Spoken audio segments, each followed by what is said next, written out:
योगमाया द्वारा दी गई चेतावनी और उनकी बातों को सुनकर कंस को अति आश्चर्य हुआ और उसने देवकी तथा वसुदेव को कारागार से मुक्त कर दिया।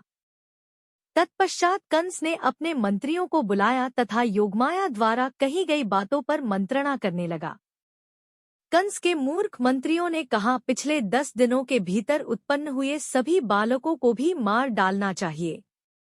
इधर गोकुल में नंदबाबा ने पुत्र का जन्मोत्सव बड़े धूमधाम से मनाया। पूरे गोकुल में उत्सव मनाया गया। कुछ दिनों पश्चात कंस ढूंढ कर नवजात शिशुओं का वध करवाने लगा।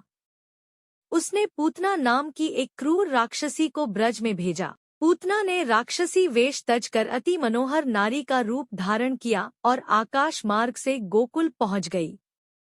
गोकुल में पहुंचकर वह सीधे नंदबाबा के महल में गई और शिशु के रूप में सोते हुए श्री कृष्ण को गोद में उठाकर अपना दूध पिलाने लगी।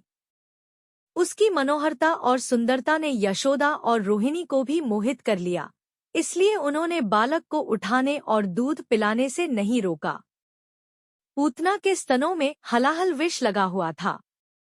अंतर्यामी श्री कृष्ण सब जान गए और वे क्रोध करके अपने दोनों हाथों से उसका कुछ थाम कर उसके प्राण सहित दुग्धपान करने लगे। उनके दुग्धपान से पूतना के मर्म स्थलों में अति पीड़ा होने लगी और उसके प्राण निकलने लगे। वह चीख चीख कर कहने लगी, अरे छोड़ दे, छोड़ दे, बस कर, बस कर।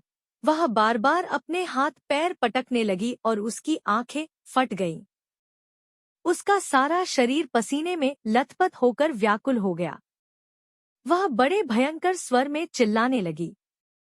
उसकी भयंकर गर्जना से पृथ्वी, आकाश तथा अंतरिक्ष गूंज उठे। बहुत से लोग वज्रपात समझकर पृथ्वी पर गिर पड़े। पूतना अपने राक्षसी स्वरूप को प्रकट कर धड़ाम से भूमि पर वज्र के समान गिरी। उसका सिर फट गया और उसके प्राण निकल गए। जब यशोदा, रोहिणी और गोपियों ने उसके गिरने की भयंकर आवाज को सुना, तब वे दौड़ी दौड़ी उसके पास गईं। उन्होंने देखा कि बालक कृष्ण पूतना की छाती पर लेटा हुआ स्तनपान कर रहा है तथा एक भयंकर राक्षसी मरी हुई पड़ी है। उन्होंने बालक को तत्काल उठा लिया और पुचकार कर छाती से लगा लिया। इसके पश्चात गोप ग्वालों ने पूतना के अंगों को काट काट कर गोकुल से बाहर लाकर लकड़ियों में रख कर जला दिया। तो सब बोलो श्री राधे राधे।